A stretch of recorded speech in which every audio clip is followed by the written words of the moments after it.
Hello students, I'm your science teacher Khushbu. Hope you all are fine. So today we will start a new chapter, conservation of plants and animals. Students, इस chapter में हम पढ़ने वाले हैं conservation के बारे में, मतलब कि हम प्लांट्स और एनिमल स्पीशीज को कैसे बचा सकते हैं। बायोडाइवर्सिटी के बारे में पढ़ेंगे, रेड डेटा बुक क्या होती है उसके बारे में पढ़ेंगे। तो let's start our chapter. Chapter 5, Conservation of Plants and Animals.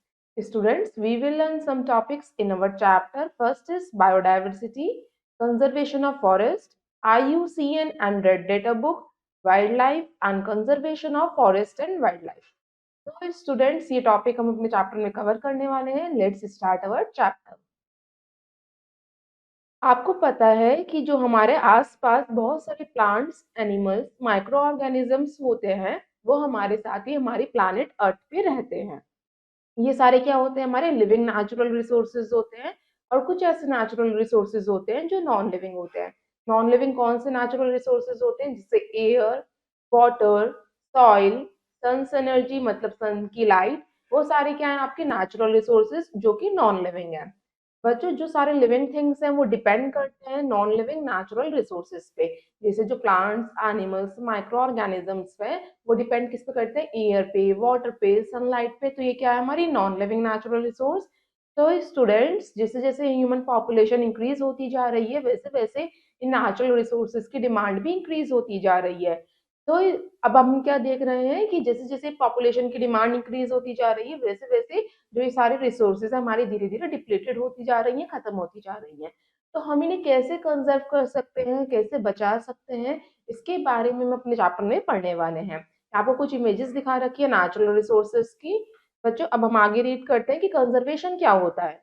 Wise and judicious use of natural resources is called conservation. अगर हम अच्छे से जुडिशली यूज करें अपने नेचुरल रिसोर्सेज का, उसे ही हम कंजर्वेशन कहते हैं।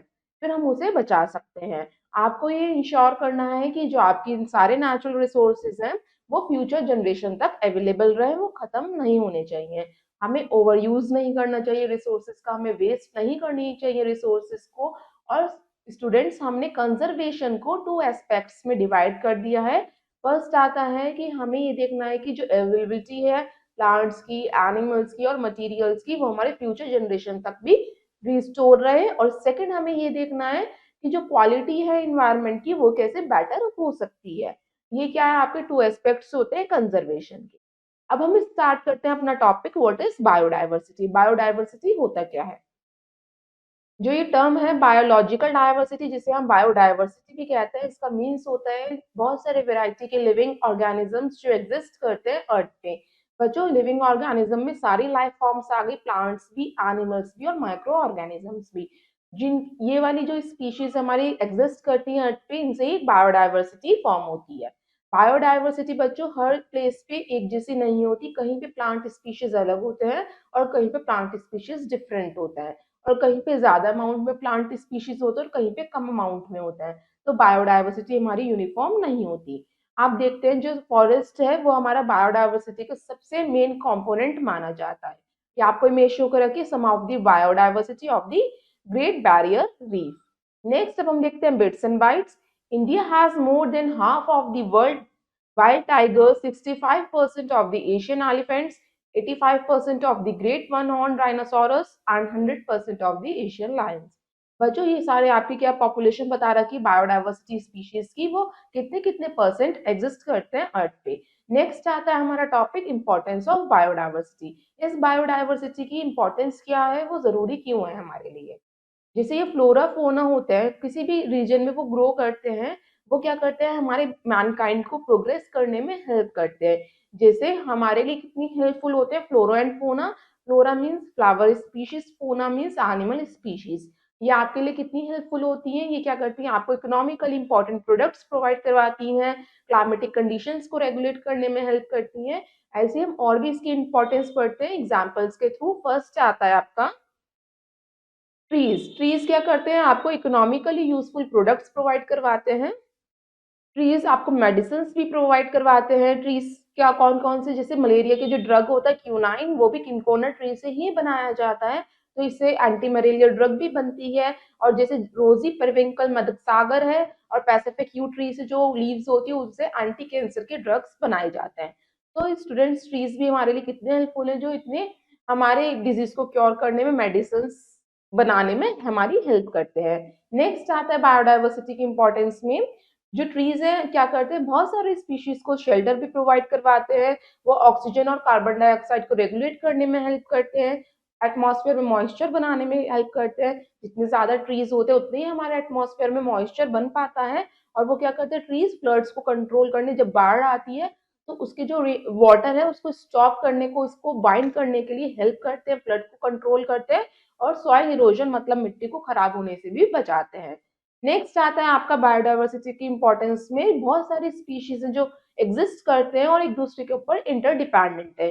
जैसे अगर एक स्पीशीज खत्म हो गई हमारे इन्वायरमेंट पे से, तो इसका इफेक्ट दूसरी स्पीशीज पे जरूर पड़ता है। जैसे आप देख सकते हैं एग्जाम्पल के तौर पे, जो फ्लावर्स हैं उनके जो सीड्स को पॉलिनेट कौन करता है, इंसेक्ट्स करते हैं। अगर इंसेक्ट्स खत्म हो गए तो फ्लावर के सीड्स को पॉलिनेट कौन करेगा? अगर फ्लावर के सीड्स पॉलिनेट नहीं होंगे तो नए प्लांट्स कैसे ग्रो करेंगे? अगर नए प्लांट्स ग्रो के नहीं कर पाएंगे तो हम सब क्या ईट करेंगे, या हमें फूड प्रोडक्ट्स, हमारे वेल्यूएबल प्रोडक्ट्स हमें कहाँ से मिलेंगे? तो स्टूडेंट्स, इनडायरेक्टली एक स्पीशीज दूसरे स्पीशीज पे डिपेंड है। ये मेंटेन करने के लिए बैलेंस को बायोडाइवर्सिटी बहुत इंपॉर्टेंट है। यहाँ आपको इमेज शो कर रखी है ट्रीज की एंड मेडिसिन की। अब स्टूडेंट्स हम देखते हैं activity first. Visit a nearby park in your locality. Identify at least 10 flora and fauna. Collect their pictures and submit a report. आपको क्या करना है, अपने आसपास के किसी पार्क में जाना है, उसकी विजिट करनी है और उसमें 10 फ्लोरा और फोना के पिक्चर्स को कलेक्ट करना है और उसकी एक रिपोर्ट तैयार करनी है। नेक्स्ट आता है आपका topic threats to biodiversity. Biodiversity को किस चीजों से खतरा है, ये बायोडाइवर्सिटी खत्म क्यों होती जा रही है? तो स्टूडेंट्स, जो बहुत सारे फैक्टर्स हैं जो हम देख सकते हैं कि जो बायोडाइवर्सिटी के लिए थ्रेट साबित है या वो बायोडाइवर्सिटी को डिप्लीट कर रहे हैं, खत्म कर रहे हैं। जिसमें कि फर्स्ट आता है आपका point, habitat loss due to increase in human population. बच्चों, जैसे जैसे हमारी ह्यूमन पॉपुलेशन इंक्रीज होती जा रही है वैसे वैसे जो वाइल्ड लाइफ स्पीशीज का जो हैबिटेट है उसे हम डिस्ट्रॉय करते जा रहे हैं। हम क्या कर रहे हैं, अपनी एग्रीकल्चर के लिए, हाउसिंग के लिए या रोड्स बनाने के लिए, डैम्स बनाने के लिए हम फॉरेस्ट को क्लियर कर रहे हैं, जंगलों को साफ कर रहे हैं। इससे जो वाइल्ड लाइफ स्पीशीज है उनको खतरा हो रहा है और वो ज्यादा टाइम तक के लिए लिव नहीं कर पा रहे, उनका क्योंकि हैबिटेट ही खत्म हो जाता है जहाँ पे वो रहते हैं। सेकंड आता है डिफॉरेस्टेशन एंड ओवरग्रेजिंग। डिफॉरेस्टेशन वही कहते हैं हम जिस जब हम क्या करते हैं, लार्ज अमाउंट में ट्रीज को कट करते हैं उसे हम डिफॉरेस्टेशन कहते हैं। ओवरग्रेजिंग मीन्स जब हम कैटल को फील्ड में ले जाके ओवरग्रेज करवा देते हैं तो जो यंग प्लांट होते हैं, जो ग्रो करते हैं न्यू प्लांट, वो भी क्या हो जाते हैं, हमारे डिस्ट्रॉय हो जाते हैं ग्रो होने से पहले ही। तो ओवरग्रेजिंग भी हमारा रीजन है कि जो जिससे बायोडाइवर्सिटी डिप्लीट हो रही है। थर्ड आता है आपका रीजन पॉल्यूशन।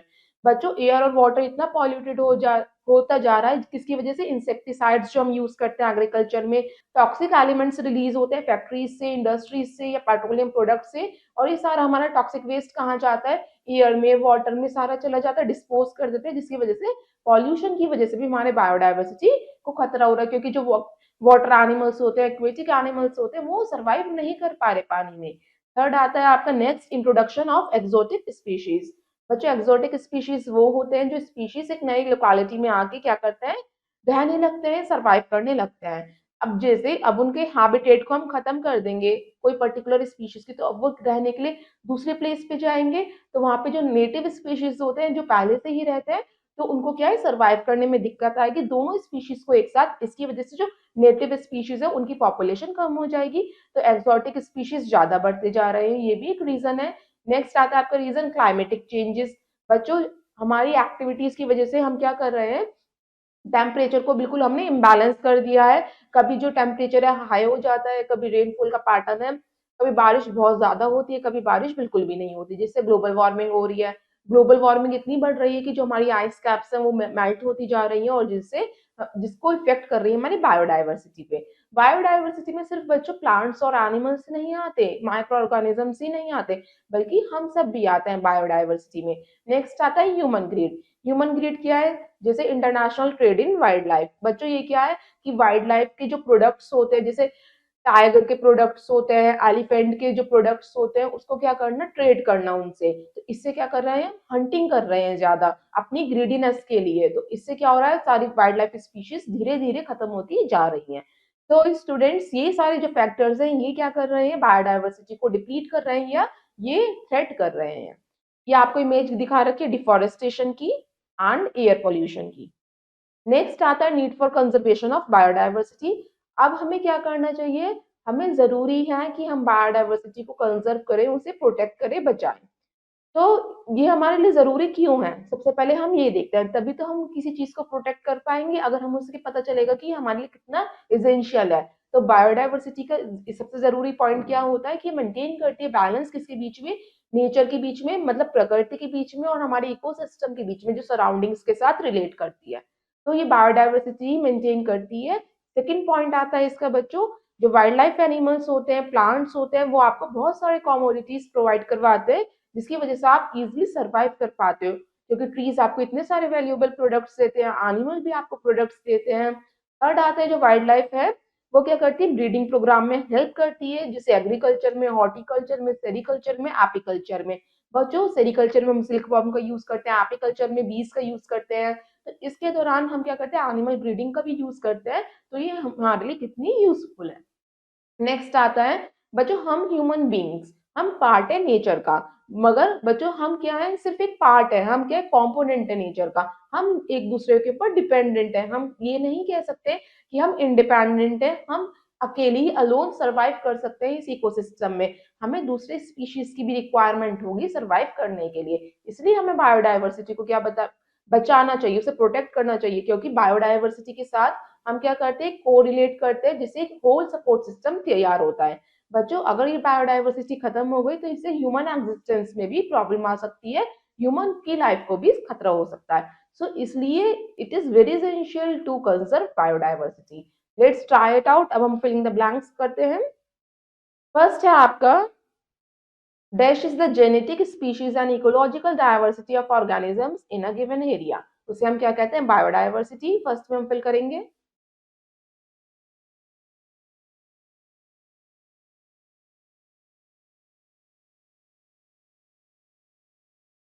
सेकेंड है, human beings form one type of dish species. Human beings कैसे स्पीशीज फॉर्म करते हैं, होमो सैपियन।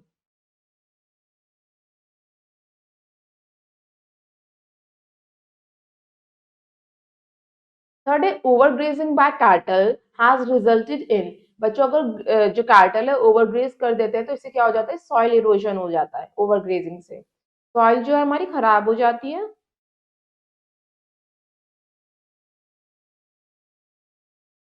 तो स्टूडेंट्स, नेक्स्ट आता है आपका topic, what is wild life. Wild life क्या होती है, अभी हमने पढ़ा बायोडाइवर्सिटी के बारे में, अब हम पढ़ते हैं वाइल्ड लाइफ के बारे में।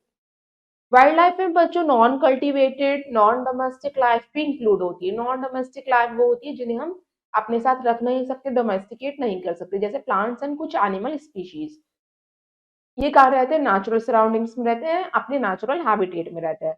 इनके लिए डेंस फॉरेस्ट चाहिए होता है, इन्हें जंगल चाहिए होते हैं, घने जंगल, वहीं पे वो सरवाइव कर पाते हैं, वो उनके लिए एसेंशियल होता है वाइल्ड एनिमल्स के लिए। आप देखते होंगे जो जंगली जानवर होते हैं वो ज्यादातर फॉरेस्ट में ही पाए जाते हैं या देखे जाते हैं। जैसे जैसे फॉरेस्ट एरिया श्रिंक होते जा रहे हैं, सिकुड़ते जा रहे हैं, फॉरेस्ट एरिया कम होते जा रहे हैं, वैसे वैसे ही वाइल्ड लाइफ स्पीशीज भी धीरे धीरे डिसअपियर, खत्म होती जा रही है। जो नेटिव पॉपुलेशन होती है किसी भी कम्युनिटी की, बच्चों को कंप्राइज करती है एक वाइल्ड लाइफ स्पीशीज को। आप देख रहे हैं जो कंजर्व करना है अगर हमें वाइल्ड लाइफ, तो हमें क्या करना पड़ेगा, हमें फॉरेस्ट को भी कंजर्व करना पड़ेगा, तभी हम अपने नेशन को प्रोटेक्ट कर सकते हैं। डिफॉरेस्टेशन होता है, मतलब हम पेड़ों को काटते हैं, इनडिस्क्रिमिनेट हंटिंग करते हैं जिसे हम पोचिंग कहते हैं, हम क्या करते हैं, इलीगल हंटिंग करते हैं, जिससे ये वाइल्ड लाइफ को खतरा हो रहा है, वाइल्ड लाइफ धीरे धीरे डिप्लीट होती जा रही है। ये क्या करते हैं हम, बच्चों, अगर हम एक स्पीशीज को खत्म करते जाएंगे इससे दूसरी स्पीशीज को बहुत नुकसान होगा। अगर हम लॉन्ग टर्म बेसिस पे देखें कि जो चेंजेस हैं वो सारे इफेक्ट करेंगे हमें ही, इनडायरेक्टली वे में। आप सोचते हैं कि हम स्नेक्स को किल करें क्योंकि स्नेक क्या कर सकता है, हमें हार्म कर सकता है, स्नेक से हम लोगों को डर लगता है इसलिए हम स्नेक को किल करते हैं। मगर कुछ स्नेक्स ऐसे भी होते हैं जो नॉट पॉइजनस होते हैं, जो जहरीली नहीं होते। सो स्टूडेंट्स, जो स्नेक्स होते हैं वो एक बहुत इंपॉर्टेंट रोल प्ले करते हैं हमारे इकोसिस्टम के बैलेंस में। स्नेक क्या करते हैं, रैट और माइस को ईट करते हैं, अगर हम स्नेक्स को खत्म कर देंगे तो रैट एंड माइस की पॉपुलेशन ज्यादा हो जाएगी, और इनकी पॉपुलेशन ज्यादा हो गई तो ये हमारी एग्रीकल्चर क्रॉप्स के लिए खतरा हो जाएंगे। तो स्टूडेंट्स, हमारे लिए एक स्पीशीज का होना बहुत जरूरी होता है अनदर स्पीशीज के सर्वाइवल के लिए। तो इनडायरेक्टली ये किसे ही इफेक्ट करेंगे, अगर हमारी क्रॉप्स ग्रो नहीं हो पाएंगी अच्छे से तो इनडायरेक्टली हमें इफेक्ट करेंगे। तो ये क्या है, हम एक दूसरे पे क्या है, इंटरडिपेंडेंट है। नेक्स्ट आता है आपका topic endangered species. Endangered species कौन सी होती है उसे हम देखते हैं। बच्चों, आप देख रहे हैं कि ओवर एक्सप्लॉयटेशन हो रहा है फॉरेस्ट का, जंगलों का ओवर एक्सप्लॉयटेशन हो रहा है, जिसकी वजह से क्या हो रहा है, बहुत सारे एनिमल्स एक्सटिंक्ट हो चुके हैं। एक्सटिंक्ट मतलब उनकी स्पीशीज बिल्कुल खत्म हो चुकी है, अब वो नई बॉर्न होते या नई स्पीशीज उनकी नहीं बर्थ लेती, because of lack of natural habitat, क्योंकि हमने उनके नेचुरल हैबिटेट को ही खत्म कर दिया, जहाँ पे वो सर्वाइव कर पाते थे, लिव कर पाते थे या ग्रो कर पाते थे। इसके कारण से बहुत सारे एनिमल्स को डेंजर फेस करना पड़ रहा है, और डेंजर ऑफ एक्सटिंक्शन फेस करना पड़ रहा है, कि मतलब धीरे धीरे उनकी जो प्रजातियां हैं, स्पीशीज हैं, वो लुप्त होती जा रही हैं, खत्म होती जा रही हैं। उन्हें हम क्या कहते हैं, एंडेंजर्ड स्पीशीज, कि जिनकी कुछ ही स्पीशीज बची हैं, अगर उन्हें नहीं बचाया गया तो वो जल्दी एक्सटिंक्ट हो जाएंगे। जैसे हम देख सकते हैं चीता, डोडो बर्ड, डायनासोरस, ये सारे हमारे एक्सटिंक्ट स्पीशीज है, जो एक्सटिंक्ट मतलब जिनकी स्पीशीज खत्म हो चुकी हैं। अब उनका कोई भी लिविंग मेंबर्स अर्थ पे एग्जिस्ट नहीं करता। ये आपकी क्या होती है, एक्सटिंक्ट स्पीशीज। जो सिक्किम स्टैग होता है, टर्टल्स जो ग्रीन कलर के होते हैं, वर्चर्स, डॉल्फिन, क्रोकोडाइल्स, टाइगर, ये सारे हमारे एग्जाम्पल हैं। अगर इनकी स्पीशीज को नहीं बचाया गया तो इनके भी सारे स्पीशीज एग्जिस्ट नहीं करेंगी अर्थ पे, वो भी खत्म हो जाएंगी। तो ये हमारी एंडेंजर्ड स्पीशीज की कैटेगरी में आते हैं। ये आपको इमेज शो कर रखी है डोडो बर्ड की, सिक्किम स्टैग की, टर्टल की, डॉल्फिन एंड वल्चर की। बच्चों, कुछ ऐसे स्पीशीज होते हैं, वो क्या होते हैं, एंडेंजर्ड स्पीशीज है, अगर उन्हें नहीं बचाया गया तो वो हमें फ्यूचर में दिखाई नहीं देंगी। इसमें आपको कुछ बर्ड्स भी हैं, जैसे cranes, bustard, partridges, hornbills, Kashmir stag, swamp deer, ये सारे स्पीशीज ऐसे हैं जो एंडेंजर्ड की कैटेगरी में आ चुके हैं। नेक्स्ट आता है एंडेमिक स्पीशीज। अभी एंडेमिक स्पीशीज कौन से होते हैं, वो स्पीशीज होते हैं इसमें प्लांट्स और एनिमल्स के, जो सिर्फ एक जियोग्राफिकल एरिया में ही पाए जाते हैं, कन्फाइंड रहते हैं। बच्चों, ये एक पर्टिकुलर प्लेस पे ही देखने को मिलेंगे आपको, वो एंडेमिक स्पीशीज होते हैं, और ये कहीं नहीं मिलेंगे। जैसे पिग्मी हॉग, हुलो गिबन, ये सारे आपके एंडेमिक होते हैं, ये सब में ही मिलते हैं। जैसे हम प्लांट्स भी देख सकते हैं, जैसे आपके इंसेक्टिवोरस प्लांट होता है, पिचर प्लांट, वो आपका मेघालय में ही देखने को मिलता है सिर्फ।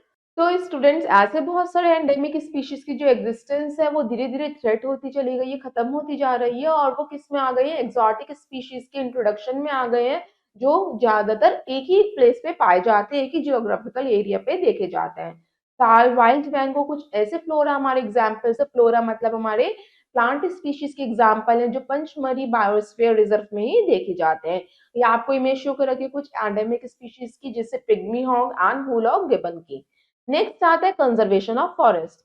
बच्चों, अब हमने पढ़ा कि फॉरेस्ट कितने सारे एंडेंजर्ड स्पीशीज को या कितने सारे माइक्रो ऑर्गेनिजम्स को हैबिटेट प्रोवाइड करवाता है, रहने के लिए शेल्टर देता है। तो हमें ये जरूरी है कि हम फॉरेस्ट को कंजर्व करें, उसे बचाएं। तो स्टूडेंट्स, अगर हम फॉरेस्ट को कंजर्व करते हैं, हम एक तरीके से वाइल्ड लाइफ स्पीशीज को भी कंजर्व कर रहे हैं, क्योंकि हम उनकी हैबिटेट को बचा रहे हैं। तो हम कैसे फॉरेस्ट को प्रिजर्व कर सकते हैं और किससे हमें बचाना चाहिए फॉरेस्ट को? First of all, cutting trees. हमें पेड़ों को कटने से बचाना चाहिए। अगर हम पेड़ों को काटेंगे या पेड़ों को कटने देंगे तो इससे क्या होगा, प्लांट्स और एनिमल के हैबिटेट को लॉस होगा। और हमारा क्या है, अगर हमें इसेंशियली प्लांट को कट भी करना पड़ रहा है तो हम क्या करें, उसकी जगह एक दूसरा ट्री को रीप्लांट करें, जिससे कि हमारा बैलेंस बना रहे। तो इसकी तरह हम क्या कर सकते हैं, एफॉरेस्टेशन करके भी हम एक बैलेंस को मेंटेन कर सकते हैं। ये आपको शो कर रखी image, cutting trees and forest fire. Next आता है एक्सेसिव ग्रेजिंग। बच्चों, जैसे जैसे पॉपुलेशन इंक्रीज हो रही है हमारे डोमेस्टिक एनिमल्स की, कैटल्स की, तो हम क्या कर रहे हैं, फिर उन्हें ओवरग्रेज करवा रहे हैं। ओवरग्रेज से हमें बचाना चाहिए अपने फॉरेस्ट को। नेक्स्ट पॉइंट आता है पॉइजनिंग ऑफ बायोडाइवर्सिटी। बच्चों, हम जो सारा टॉक्सिक वेस्ट है वो रिलीज कर देते हैं एग्रीकल्चर फीड का, इंडस्ट्रीज का, डायरेक्टली फॉरेस्ट में। तो ये इससे फॉरेस्ट के जो न्यूट्रिएंट्स होते हैं वो कैसे हो जाते हैं, पॉइजनस हो जाते हैं, जो कैसा इफेक्ट देते हैं, बैड इफेक्ट देते हैं हमारे अनदर स्पीशीज की लाइफ को। सो स्टूडेंट्स, हमें बायोडाइवर्सिटी को पॉइजनस होने से भी बचाना है। नेक्स्ट आता है जो हैबिटेट डिस्ट्रक्शन हो रहा है लार्ज स्केल में, हमारे खुद के ऑल्ट्रेशन की वजह से, हमारे मैनमेड एक्टिविटीज की वजह से, जैसे माइनिंग करते हैं, कंस्ट्रक्शन करते हैं डैम्स का या इंडस्ट्रीज का, तो ये कम से कम होना चाहिए जिससे कि उनकी स्पीशीज को कोई खतरा ना हो। नेक्स्ट आता है आपका, जैसे आप देखते हैं जंगलों में आग लग जाती है, फॉरेस्ट फायर हो जाती है, तो इसके लिए भी कुछ मैनेजमेंट करना चाहिए कि जिससे ये जो ट्रीज हैं, फॉरेस्ट फायर है, वो कम से कम हो। और हमें कैंप फायर को बहुत ही मिनिमम सपोर्ट करना चाहिए, क्योंकि कैंप फायर से भी फॉरेस्ट फायर हो सकती है। नेक्स्ट आता है डिफॉरेस्टेशन। बच्चों, हम जब क्या करते हैं, ट्रीज को बहुत लार्ज अमाउंट में कट करते हैं, लार्ज स्केल में एग्रीकल्चर लैंड में कन्वर्ट करने के लिए फॉरेस्ट को, तो उसे हम डिफॉरेस्टेशन, घर बनाने के लिए, इंडस्ट्रियल यूनिट्स बनाने के लिए, फ्यूल लेने के लिए, लकड़ी लेने के लिए हम क्या करते हैं, पेड़ों को इतने ज्यादा अमाउंट में कट करते हैं जिससे डिफॉरेस्टेशन हो रहा है। और बच्चों, जो नेचुरल कॉज है उससे क्या हो रहा है, कुछ हमारी एक्टिविटीज हो गई, ह्यूमन बीइंग की एक्टिविटीज हो गई, कुछ नेचुरल एक्टिविटीज हो गई, जिसकी वजह से जो हमारा इकोसिस्टम है वो डिसबैलेंस होता जा रहा है। जो हमारी नेचुरल एक्टिविटीज कौन सी है जिनकी वजह से हमारे फॉरेस्ट को खतरा है, जैसे फॉरेस्ट फायर, वो अपना आप हो जाती है, थंडर स्टॉर्म जब आता है, बिजली कड़कती है, या फायर बोल्ट होता है, तो उसकी वजह से पेड़ों में आग लग जाती है, फ्लड आती है, सुनामी आती है, इसकी वजह से हमारे फॉरेस्ट जो है बिल्कुल खराब हो जाते हैं, डैमेज हो जाते हैं। तो हमें क्या करना है, अपने एक्टिविटीज को तो कंट्रोल कर सकते हैं, तो हमें अपने एक्टिविटीज को कंट्रोल करना है और फॉरेस्ट की लाइफ को डिस्ट्रॉय होने से, डैमेज होने से बचाना है। तो स्टूडेंट्स, ये आपको कुछ इमेजेस दिखा रखी हैं कि हम फॉरेस्ट को क्यों कट करते हैं। रिक्वायरमेंट ऑफ वुड, लकड़ी की रिक्वायरमेंट के लिए, overgrazing by cattle, different causes of deforestation, जैसे हम ओवरग्रेज करवा देते कैटल को, जो यंग प्लांट ग्रो होने वाले होते हैं तो वो भी डैमेज हो जाते हैं ग्रो होने से पहले, तो ये ओवरग्रेजिंग भी रीजन है डिफॉरेस्टेशन का। नेक्स्ट आता है मैनमेड कॉज ऑफ डिफॉरेस्टेशन। हम क्या करते हैं जिसकी वजह से डिफॉरेस्टेशन हो रहा है, हम क्यों कट करते हैं पेड़ों को, कल्टीवेशन ऑफ क्रॉप्स के लिए, वेजिटेबल्स के लिए, फ्रूट्स के लिए, हमें मतलब एग्रीकल्चर लैंड चाहिए, घर बनाने के लिए, रोड्स बनाने के लिए, डैम्स को कंस्ट्रक्ट करने के लिए, माइनिंग करने के लिए, या हमें लकड़ी चाहिए होती है फर्नीचर बनाने के लिए, तो हम क्या करते हैं, वुड की कटिंग करते हैं। तो स्टूडेंट्स, ये हमारे मैनमेड कॉज है जो डिफॉरेस्टेशन का कारण बन रहा है। नेक्स्ट अब हम देखते हैं fact file. All over the world, the forest cover has reduced from 7,000 million hectares in 1900 to 2,370 million hectares by the end of 20th century CE. Four-fifths of the earth forests have already been cleared or fragmented. बच्चों, जो हमारे अर्थ forest का four fifth reason है वो already clear हो चुका है, fragment हो चुका है। बच्चों, हम एवरेज देखा जाए तो 16 मिलियन हेक्टेयर जो फॉरेस्ट है हमारे, हर साल क्लियर कर दिए जाते हैं, उन्हें काटा जाता है। जो नेचुरल कॉज है डिफॉरेस्टेशन की, जिससे पेड़ खराब हो जाता है, डैमेज हो जाते हैं या डिस्ट्रॉय हो जाते हैं, वो नेचुरल कॉज कौन कौन से, फॉरेस्ट फायर, जंगलों में आग लगना, बाढ़ आना, अर्थक्वेक आना, लैंडस्लाइड आना, या सूखा पड़ना, या कह सकते हैं फंगल डिजीज लगना प्लांट्स में, ये नेचुरल कॉज है जिसकी वजह से पेड़ों को नुकसान होता है। नेक्स्ट आता है कॉन्सिक्वेंसेज ऑफ डिफॉरेस्टेशन। अब हमने पढ़ा कि डिफॉरेस्टेशन किस किस वजह से होते हैं। अगर डिफॉरेस्टेशन ऐसे ही होता रहा तो इससे क्या नुकसान हो सकते हैं, इसके क्या कॉन्सिक्वेंसेस हो सकते हैं, वो हम पढ़ते हैं। डिफॉरेस्टेशन का बच्चों एक बहुत बुरा एडवर्स इफेक्ट पड़ता है बायोडाइवर्सिटी पे, क्योंकि बायोडाइवर्सिटी क्या है कि जो प्लांट्स, एनिमल्स, माइक्रो ऑर्गेनिजम्स को रहने के लिए हैबिटेट देता है वो फॉरेस्ट ही देता है। बच्चों, डिफॉरेस्टेशन से अब इसका क्या क्या परिणाम निकलता है, जैसे हम पेड़ों को काटते हैं उसे हम पढ़ते हैं। जैसे हमने अभी तक पढ़ा कि जो प्लांट्स और एनिमल्स है वो दोनों एक दूसरे के ऊपर डिपेंड रहते हैं, बहुत सारे नंबर ऑफ स्पीशीज बर्ड्स और एनिमल्स वो जंगलों में रहते हैं, वही जंगल ही क्या है, उनका घर है। वो क्या है, खाने के लिए, रहने के लिए वो जंगलों पे ही डिपेंड है, फॉरेस्ट पे ही डिपेंड है। जैसे जैसे हम फॉरेस्ट को डिस्ट्रक्ट कर देंगे तो हम इससे क्या कर रहे हैं, फूड चेन को अफेक्ट कर रहे हैं, हमारी फूड चेन डिस्टर्ब हो जाएगी, हम उनके हैबिटेट को डिस्ट्रॉय कर रहे हैं। और एनिमल्स जैसे लायन, टाइगर्स, वो क्या है, बहुत कम होते जा रहे हैं। क्यों कम होते जा रहे हैं, क्योंकि हमने जंगलों को छोड़ा ही नहीं, हम जंगलों को इतनी ज्यादा अमाउंट में कट करते जा रहे हैं, क्लियर करते जा रहे हैं, जिसकी वजह से लायंस एंड टाइगर्स की जो स्पीशीज है वो धीरे धीरे डिप्लेट होती जा रही हैं। नेक्स्ट रीजन आता है हंटिंग। हम क्या करते हैं, हंटिंग करते हैं वाइल्ड लाइफ स्पीशीज की, जिसकी वजह से उनकी जो स्पीशीज है वो डिक्रीज होती जा रही है। और नेक्स्ट क्या है हमारा, अब हम देखते हैं कि ये हमारी एक्टिविटीज की वजह से हम क्या कर रहे हैं, डिफॉरेस्टेशन कर रहे हैं, और इससे क्या नुकसान होता है, कार्बन डाइऑक्साइड का लेवल बढ़ रहा है एटमॉस्फेयर में। अब क्यों है, प्लांट्स ही नहीं बचे हैं, प्लांट्स होते हैं तो वो कार्बन डाइऑक्साइड को अपने अंदर एब्जॉर्ब कर लेते हैं, प्लांट्स नहीं बच रहे हैं तो कार्बन डाइऑक्साइड का लेवल इंक्रीज हो रहा है। और जब ये लेवल इंक्रीज हो रहा है तो ग्लोबल वार्मिंग भी इंक्रीज हो रही है, गर्मी भी बढ़ रही है। नेक्स्ट आता है बच्चों, डिफॉरेस्टेशन से क्या हो रहा है, जो हमारा पॉल्यूशन लेवल है अर्थ का वो भी हो रहा है ज्यादा, क्योंकि हमारे ट्रीज को क्या कहा जाता है, natural cleaner of the earth भी कहा जाता है, क्योंकि वो अर्थ को क्लीन करने का काम करते हैं। मगर जैसे जैसे प्लांट की जो हमारे स्पीशीज है वो कम होते जा रहे हैं, तो हमारे एयर पॉल्यूशन भी बढ़ता जा रहा है। इससे हमारी वाटर साइकिल भी डिस्टर्ब हो रही है और रेनफॉल पैटर्न भी डिस्टर्ब हो रहा है। नेक्स्ट आता है बच्चों, इससे सूखा भी हो रहा है, ड्रॉट भी हो रहा है, क्योंकि पेड़ जहाँ पे ज्यादा से ज्यादा होता है उस एरिया में ज्यादा से ज्यादा बारिश आती है, क्योंकि पेड़ वाटर साइकिल को मेंटेन करने का काम भी करते हैं। जब हम डिफॉरेस्टेशन करते हैं, पेड़ों को काटते हैं, इससे सॉइल इरोजन भी होता है, मिट्टी भी खराब होती है। सॉइल इरोजन को कैसे प्रिवेंट किया जा सकता है, ये आपने प्रीवियस क्लास में पढ़ा था, क्लास 7th में। सॉइल इरोजन क्या होता है, सॉइल इरोजन जब रूट्स जो होती हैं, ट्रीज की जड़ें जो होती हैं, वो सॉइल को बाइंड करके रखती है, बांध के रखती है। जब कोई भी तेज हवा चलती है तो वो उसे बहने नहीं देती, क्योंकि जो उसकी टॉप लेयर होती है सॉइल की, उसमें सबसे ज्यादा न्यूट्रिएंट्स होते हैं। बच्चों, अगर हम ट्रीज को ही कट कर देंगे तो उस सॉइल को बाइंड कौन करेगा, तो हमारी जो सॉइल है वो वॉश अवे हो जाएगी विंड से, और जिससे हमारी सॉइल इरोजन हो जाएगा। तो स्टूडेंट्स, हमारा जो फर्टाइल लैंड है वो किस में कन्वर्ट हो जाएगा, डेजर्ट में। वहां पे हम कोई भी न्यू प्लांट को ग्रो नहीं कर पाएंगे। उसी कंडीशन को फिर हम क्या कहते हैं, डेजर्टिफिकेशन। जब हमारा फर्टाइल लैंड कन्वर्ट हो जाता है डेजर्ट में, रेगिस्तान में, जहाँ पे हम कोई भी न्यू प्लांट को स्पीशीज को ग्रो नहीं कर सकते, उसे हम डेजर्टिफिकेशन कहते हैं। नेक्स्ट आता है डिफॉरेस्टेशन की वजह से जो हमारा ग्राउंड वाटर का लेवल है वो बहुत कम होता जा रहा है, क्योंकि जो ग्राउंड वाटर, जो रूट्स होती है ट्रीज की, वो क्या करती है, ग्राउंड वाटर लेवल को इंक्रीज करने का काम करती है। क्योंकि जब रेन वाटर आता है, जब बारिश आती है, तो जो ट्रीज की रूट्स होती है वो क्या करती है, रेन वाटर को होल्ड कर लेती हैं अपने रूट हेयर्स में, और वो ग्राउंड तक लेके जाती है। तो इससे ग्राउंड लेवल भी क्या हो रहा है, हमारा वाटर लेवल डिक्रीज होता जा रहा है, कम होता जा रहा है। तो इससे क्या है, और कहीं जगह पे ऐसे हो जाता है, जो हमारा रेन पैटर्न है वो बिल्कुल हमारा डिसबैलेंस हो गया है, जिससे कहीं पे तो बहुत ज्यादा बाढ़ आ रही है और कहीं पे बिल्कुल सूखा है, जिसे हम ड्रॉट कंडीशन कहते हैं। ये सारे हमारे ऊपर के जो हमने कॉन्सिक्वेंसेस पढ़े, थोड़े एग्जांपल्स पढ़े, ये हमारा किसकी वजह से होता है, डिफॉरेस्टेशन की वजह से। और बच्चों, ये हमारे ऑर्गेनिज्म की पॉपुलेशन को भी इफेक्ट कर रहा है, जिससे क्या हो रहा है कि हम क्या है, ढंग से अच्छी क्वालिटी के फूड क्रॉप्स को ग्रो नहीं कर पा रहे। नेक्स्ट आता है, अब जो ये कॉन्सिक्वेंसेस हैं, इसे हम कम कैसे कर सकते हैं, हम इसे कंट्रोल कैसे कर सकते हैं, इसके लिए हमें फॉरेस्ट का मैनेजमेंट करना पड़ेगा। इसे हम समझते हैं। Conservation of forest is required to ensure a regular supply of forest product. हमें ये देखना चाहिए कि हमें एक फॉरेस्ट मैनेजमेंट बनाना चाहिए, जो ये देखे कि हमें जितना जरूरी है उतना ही फॉरेस्ट प्रोडक्ट को यूज किया जाए, बाकी इलीगल तरीके से या हम ओवर यूज करके फॉरेस्ट प्रोडक्ट का यूज ना करें। तो हमें, जिससे कि मेंटेन रहेगा इकोलॉजिकल बैलेंस, तो हमें क्या करना चाहिए वो हम समझते हैं। उससे पहले करते हैं bit and bytes. Cherrapunji in Meghalaya provides a good example of devastating effect of deforestation. This area was known to have the highest rainfall in the world. Large-scale exploitation of forests left these hills barren. Now this area has low and erratic rainfall, altered climate pattern and fractured forest.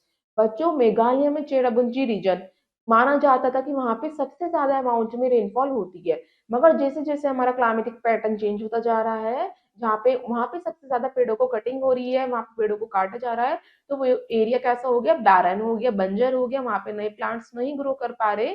तो जो area है वहां पे बहुत ही कम rainfall होने लगी है, और जो फॉरेस्ट है वो फ्रैक्चर्ड हो गए हैं, वो ग्रो नहीं कर पा रहे।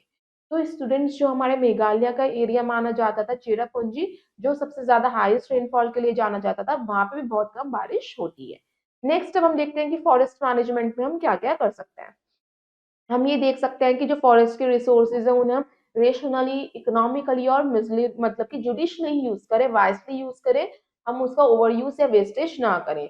हम ये देख सकते हैं कि हम फ्यूल की जगह ऑल्टरनेटिव रिसोर्सेज का किसका यूज कर सकते हैं, जैसे बायोगैस एक ऐसा गुड ऑल्टरनेटिव रिसोर्स होता है फ्यूल का, कि हम लकड़ी का कम से कम यूज करें और बायोगैस का ज्यादा से ज्यादा यूज करें, क्योंकि इको फ्रेंडली होती है। नेक्स्ट, हम ओवरग्रेजिंग करने से बचा सकते हैं, कैटल को ओवरग्रेजिंग ना करवाएं। नेक्स्ट आता है protection from fire, paste and disease. हम जंगलों को बचा सकते हैं फॉरेस्ट फायर से। हम वहां पे कैंप फायर को बैन कर सकते हैं। जो डेब्रीज, जो सारे डिस्पोजल वेस्ट होते हैं जो हम फॉरेस्ट पे डिस्पोज कर देते हैं, उसे हम कम से कम कर सकते हैं, जिससे कि सॉइल की फर्टिलिटी और न्यूट्रिएंट्स मेंटेन रहे और वहां पे नए प्लांट्स ग्रो कर पाए। जो हम क्या करते हैं, ट्री को फेल करते हैं या कट करते हैं, उसे पनिशेबल ऑफेंस माना जाना चाहिए। इसके लिए हमारे गवर्नमेंट ऑफ इंडिया ने बहुत सारे रिस्ट्रिक्शंस भी अप्लाई करे हैं, कि जिससे कि पेड़ों का कटना कम हो। एफॉरेस्टेशन कर सकते हैं। फॉरेस्टेशन का मीन्स होता है रिप्लांटिंग ट्रीज इन द फॉरेस्ट। जंगलों में दोबारा पेड़ों को लगाना या उनको ग्रो करना, ये एफोरेस्टेशन होता है कि हम उसको बढ़ावा दे सकते हैं। स्टेट गवर्नमेंट्स ने ऐसे बहुत सारे स्टेप्स लिए हैं या बहुत सारे एफोरेस्टेशन प्रोग्राम्स भी बनाए हैं जिससे कि फॉरेस्ट कवर को फिर से रिस्टोर करा जाए। नेक्स्ट आता है जनरल अवेयरनेस क्रिएट करना। हम ये बहुत ज़रूरी होता है कि लोगों के बीच में जनरल अवेयरनेस क्रिएट करना कि फॉरेस्ट हमारे लिए कितने एसेंशियल है, हमें फॉरेस्ट को क्यों बचाना चाहिए। Through the mass media and the electronic media, हम दोनों मीडिया का यूज कर सकते हैं कि लोगों को अवेयर करवा सकते हैं कि हमारे लिए फॉरेस्ट कितने जरूरी है। नेक्स्ट अब हम देखते हैं bits and bytes. Chipko movement in the Garhwal region of Uttarakhand, started by Sundarlal Bahuguna, helped in saving trees in the area. The women of village Reni embraced the trees and prevented contractors from cutting the trees. Save Silent Valley Society in Kerala saved numerous rare species of plants and animals found in the Silent Valley. बच्चों, जो चिपकू movement start हुआ था Garhwal reason में उत्तराखंड में, वो start किया गया था सुंदरलाल बहुगुणा द्वारा। उन्होंने क्या करा था, पेड़ों को बचाने के लिए एक मूवमेंट स्टार्ट हुआ था।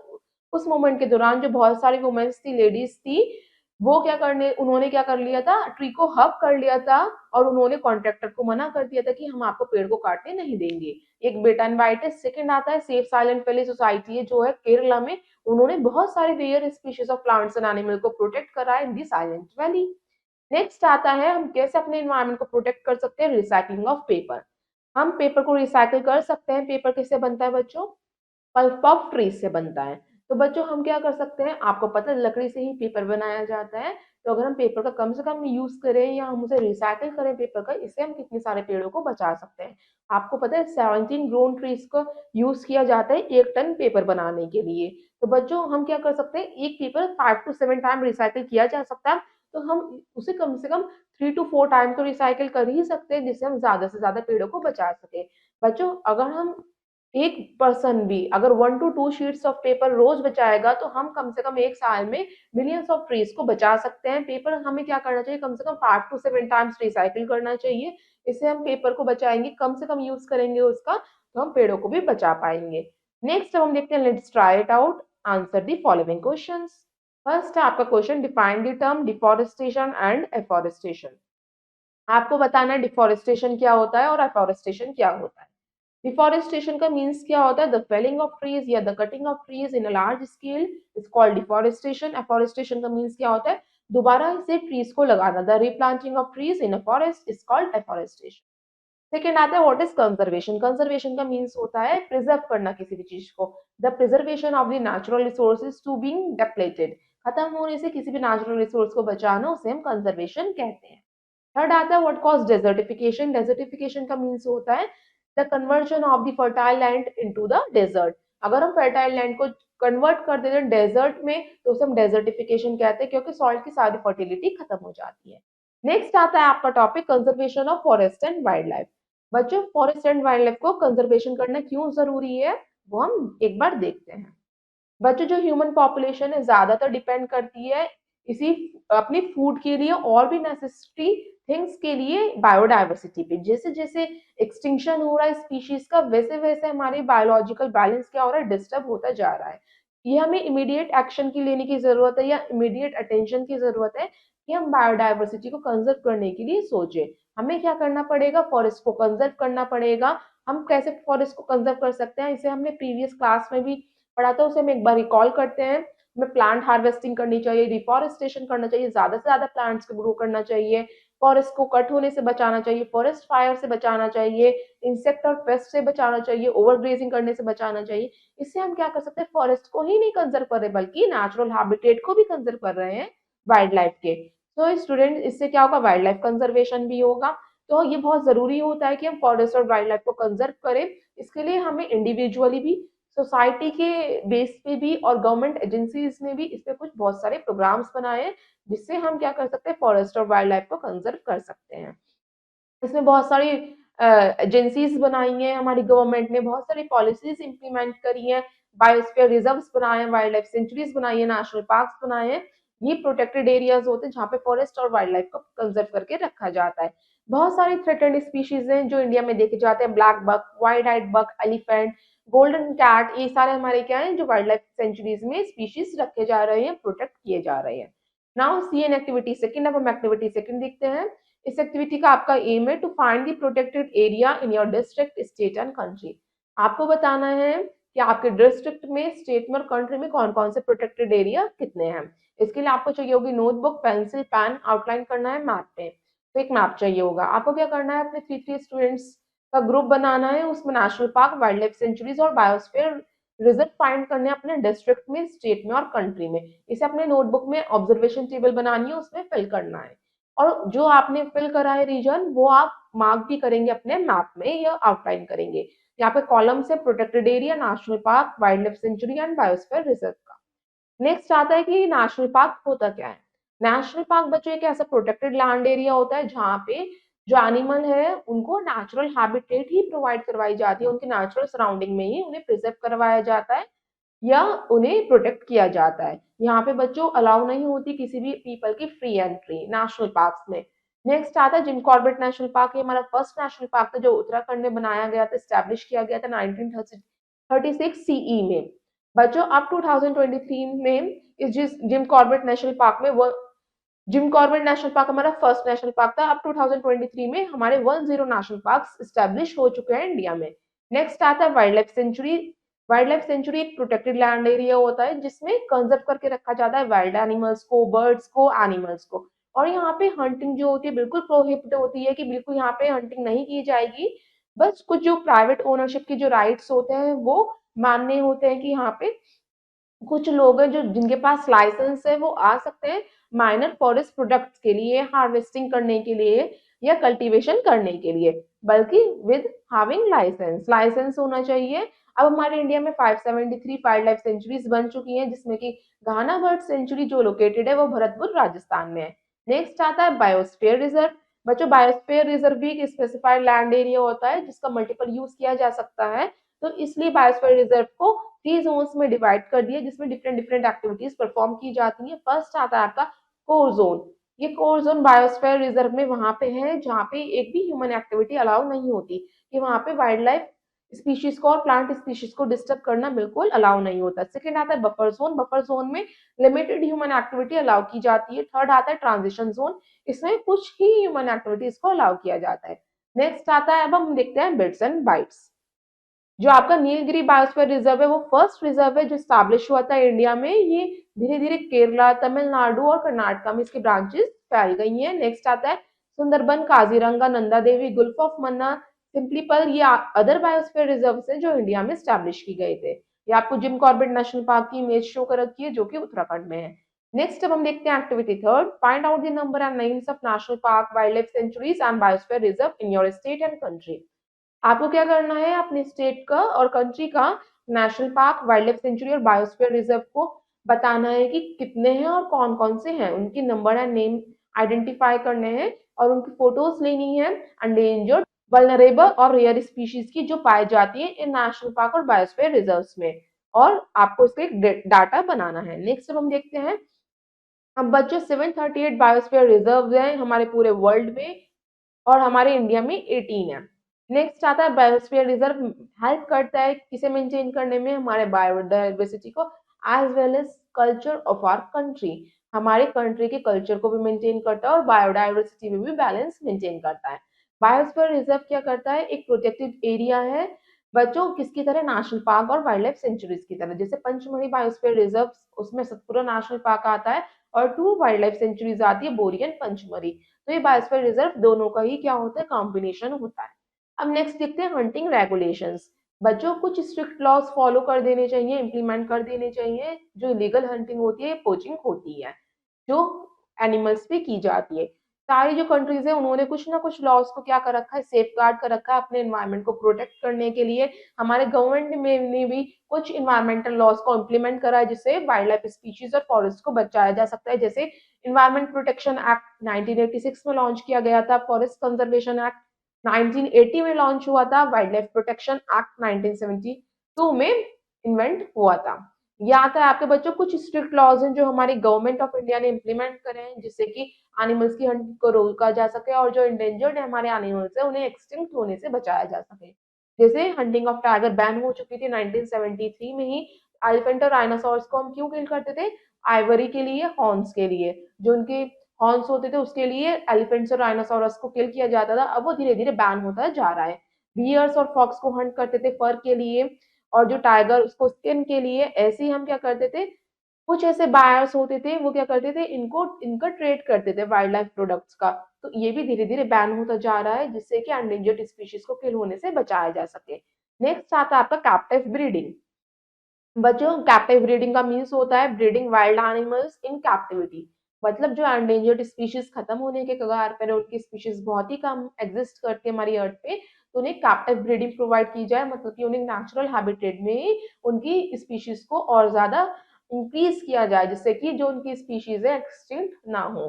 तो इसके लिए बच्चों, जैसे मस्क डियर है वो गढ़वाल हिल्स में है, कुछ टाइगर जो गिर फॉरेस्ट में है, घड़ियाल जो ननकंदन जूलॉजिकल पार्क में है जो उड़ीसा में है, इस तरीके से वहां पे कैप्टिव ब्रीडिंग की जाती है। नेक्स्ट आता है कुछ वाइल्ड लाइफ प्रोजेक्ट्स जो इंडिया में लॉन्च किए गए हैं, उसे हम देखते हैं। जो हमारी गवर्नमेंट ऑफ इंडिया उसने कुछ ब्रीडिंग प्रोजेक्ट्स ऑर्गेनाइज करे हैं एंडेंजर्ड स्पीशीज को प्रोटेक्ट करने के लिए, जैसे project tiger, Gir lion project, crocodile breeding project, Himalayan musk deer project. ये सारे आपके प्रोजेक्ट हैं जो वाइल्ड लाइफ प्रोजेक्ट्स लॉन्च किए गए हैं इंडिया में। फर्स्ट आता है project tiger. Project tiger launch किया गया था 1973 सीई में, टाइगर को सेव करने के लिए इलीगल हंटिंग से। इस प्रोजेक्ट में कम से कम 48 टाइगर रिजर्व स्टैब्लिश की गई थी इंडिया में। नेक्स्ट आता है गिरलायन प्रोजेक्ट। बच्चों, ये प्रोजेक्ट स्टार्ट हुआ था गवर्नमेंट के द्वारा, गुजरात गवर्नमेंट के द्वारा 1972 सीई में। इसमें प्रोटेक्ट किया गया था एशियाटिक लायन को। नेक्स्ट आता है प्रोजेक्ट चीता। ये भी गवर्नमेंट ऑफ इंडिया ने ऑर्गेनाइज करा था, इंट्रोड्यूस करा था चीता को बचाने के लिए। चीता एक हमारी लार्ज कार्निवोर स्पीशीज होती है, अगर ये एक्सटिंक्ट हो गई तो बच्चों ये हमारे अदर स्पीशीज के लिए खतरा हो सकता है। तो इसे बचाने के लिए एंसेस्ट्रल साउथ अफ्रीका से चीते लाए गए थे, और कुछ नम्बियम पॉपुलेशन लाई गई थी, जिससे कि इनकी अवेलेबिलिटी और इनकी सुटेबिलिटी कम ना हो, उनकी पॉपुलेशन कम ना हो, और इनकी ब्रीडिंग को बढ़ाया गया था बच्चों। और ये हमारी क्या करते हैं, स्ट्रेंथ बनाते हैं, एफर्ट देते हैं कि जिससे हमारे ग्लोबली तौर पे हमारे नेचुरल रिसोर्सेज को कंजर्व किया जाए। तो चीता क्या है, चीता की जो स्पीशीज थी उसे रीस्टैब्लिश किया गया था as an the historical range. जो हमारा फर्स्ट बैच ऑफ 8 चीता था वो नबिया से लाया गया था 17 सितंबर 2022 में। ये आपको शो करो कि प्रोजेक्ट टाइगर की इमेज। नेक्स्ट आता है एक्टिविटी थर्ड। इसमें आपको क्या करना है, नॉन गवर्नमेंटल ऑर्गेनाइजेशन एनजीओ ने क्या कॉन्ट्रीब्यूशन करा है हमारे नेचुरल रिसोर्सेज को कंजर्व करने के लिए, वाइल्ड लाइफ एनिमल्स को प्रोटेक्ट करने के लिए, और फॉरेस्ट को कंजर्व करने के लिए। आपको बताना है, इस पे एक डेटा तैयार करना है। अब आपको बताना है नेक्स्ट है question, what is WWF. WWF क्या होती है, वर्ल्ड वाइल्ड लाइफ फंड क्या होती है, का रोल क्या होता है वाइल्ड लाइफ मैनेजमेंट में, ये आप बताएंगे, ये आपकी एक्टिविटी है। नेक्स्ट अब हम देखते हैं IUCN and red data book. क्या आईयूसीएन होता क्या है बच्चों, आईयूसीएन की फुल फॉर्म होती है international union for conservation of nature and natural resources. ये एक इंटरनेशनल बॉडी होती है जो ग्लोबली क्या करती है, कंजर्व करती है both flora and fauna species को।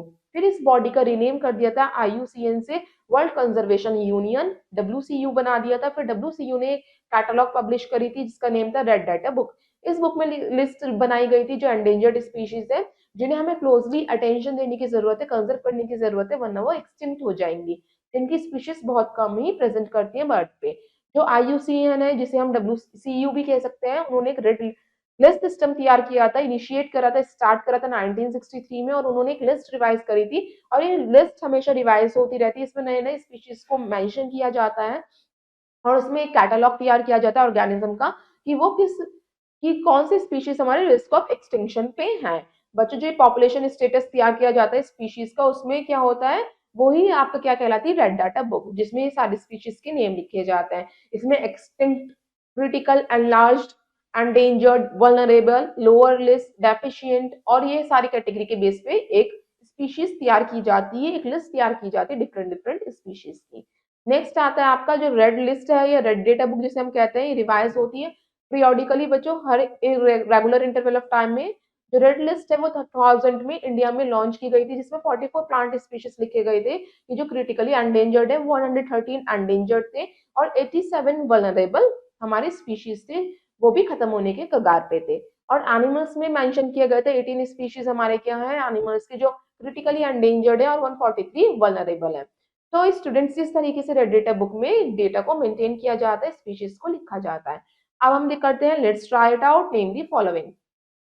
आपको इसकी नेमिंग करनी है, कुछ स्टेटमेंट्स दे रखी हैं। Let's start. फर्स्ट है the practice of illegal hunting. Illegal hunting की प्रैक्टिस को हम क्या कहते हैं? पोचिंग। फर्स्ट में हम फिल करेंगे पोचिंग।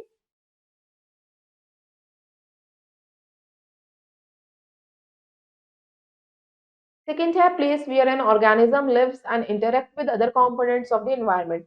उस प्लेस को हम क्या कहते हैं जब ऑर्गेनिज्म क्या करते हैं? इंटरेक्ट करते हैं एनवायरनमेंट के अदर कंपोनेंट से, उसे हम कहते हैं हैबिटेट।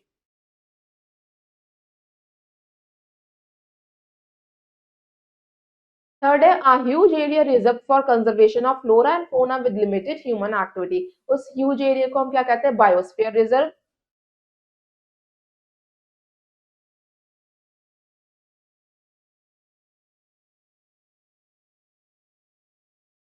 फोर्थ आता है the practice of planting trees. जब हम क्या करते हैं? ज्यादा से ज्यादा अमाउंट में ट्रीज को प्लांट करते हैं, उस प्रैक्टिस को हम क्या कहते हैं? एफोरेस्टेशन।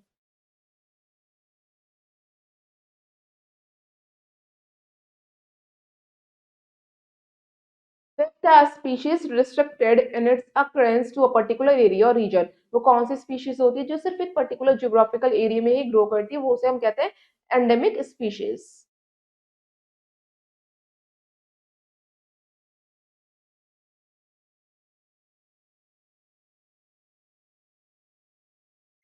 तो स्टूडेंट्स नेक्स्ट अब हम देखते हैं सम इम्पोर्टेंट डेफिनेशंस। फर्स्ट आता है biodiversity, the variety and variability among living organisms on the earth. बच्चों जो वेराइटी है लिविंग ऑर्गेनिजम्स की जो अर्थ पे एग्जिस्ट करती है, उसे हम बायोडाइवर्सिटी कहते हैं। एटमॉस्फेयर मींस होता है part of the earth in which living organism exist, जिसमें हमारे लिविंग ऑर्गेनिजम्स रहते हैं, उसे हम क्या कहते हैं? एटमॉस्फेयर।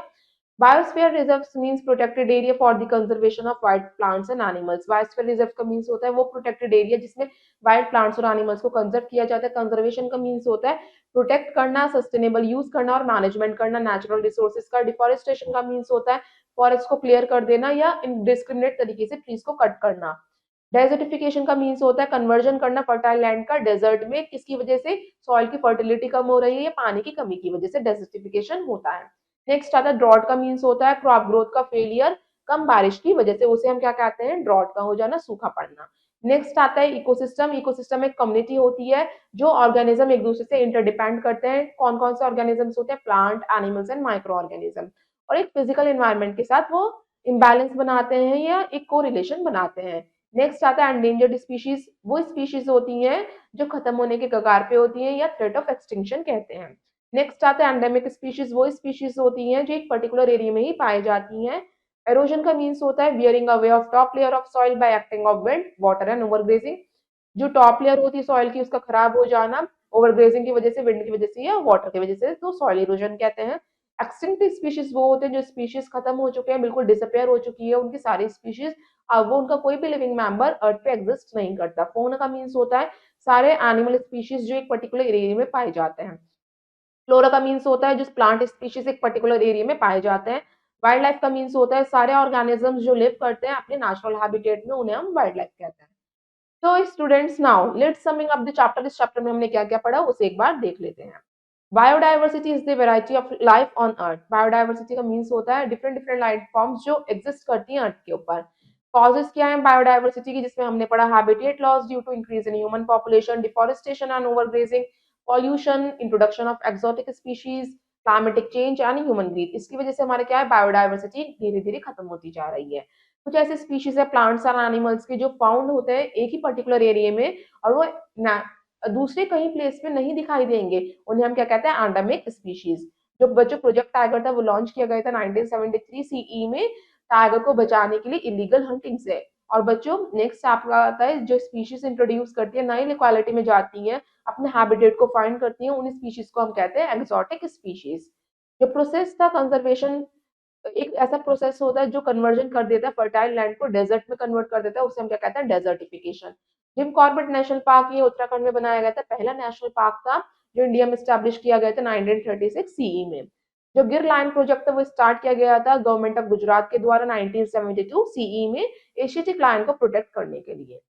तो स्टूडेंट्स ये हमने पढ़ लिया कि हमने अपने चैप्टर में क्या क्या पढ़ा था। अब हम करते हैं exercise, it's exercise time. Let's start exercise A, darken the correct option in the OMR sheet. इसमें बच्चों आपको ओएमआर शीट गिवन है, इसमें A B C D 4 options देकर दिखा रखे हैं, आपको करेक्ट ऑप्शन को चूज करना है और सर्कल को फिल करना है। Use only blue black ball pen to fill the circles, it should be darken completely and properly.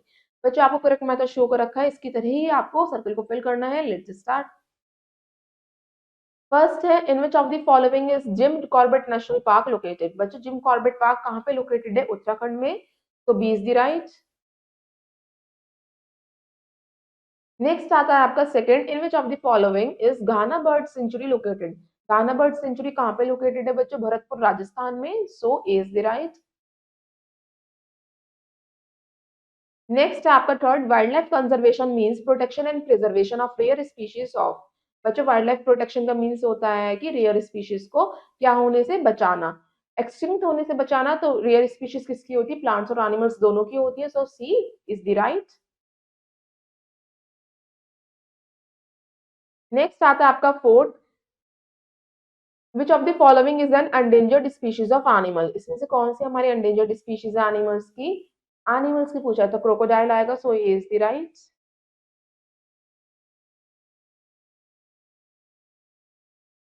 Next आता है आपका fifth, the organisation that maintains red data book is. बच्चों इसमें आपको फिफ्थ के लिए सर्कल नहीं गिवन है तो हम इस पर टिक करेंगे। जो ऑर्गेनाइजेशन है रेड डाटा बुक को मेंटेन करते हैं वो कौन सी ऑर्गेनाइजेशन होती है? IUCN। तो ये इज द राइट। नेक्स्ट आती है आपकी exercise B, fill in the blanks. इसमें आपको फिलअप्स करने हैं। So let's start.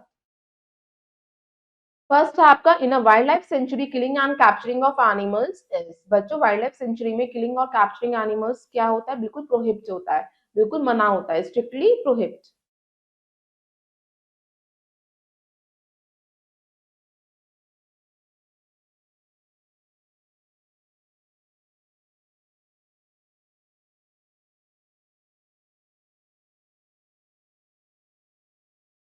सेकेंड है, the endangered species are list in the dash book. जो एंडेंजर्ड स्पीशीज होते हैं, जो एक्सटिंक्ट होने वाले होते हैं, उन्हें हम कौन सी बुक में लिखते हैं? रेड डेटा बुक में।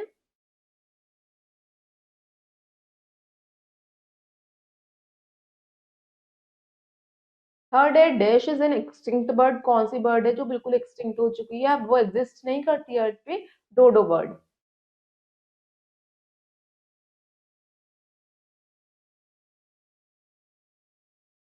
A place where animals are protected in their natural habitat is called। बच्चों एक ऐसी प्लेस जहाँ पे एनिमल्स को प्रोटेक्ट किया जाता है उनके नेचुरल हैबिटेट में ही, उसे हम नेशनल पार्क कहते हैं।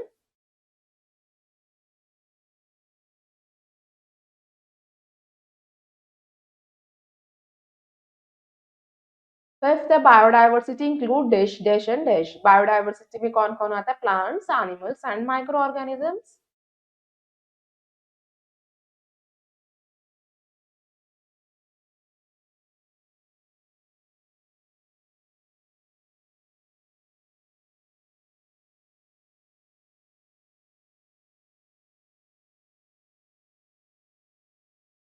नेक्स्ट आता है बच्चों आपकी exercise C, match the following. इसमें आपको कॉलम ए शो कर रखा है एंड कॉलम बी।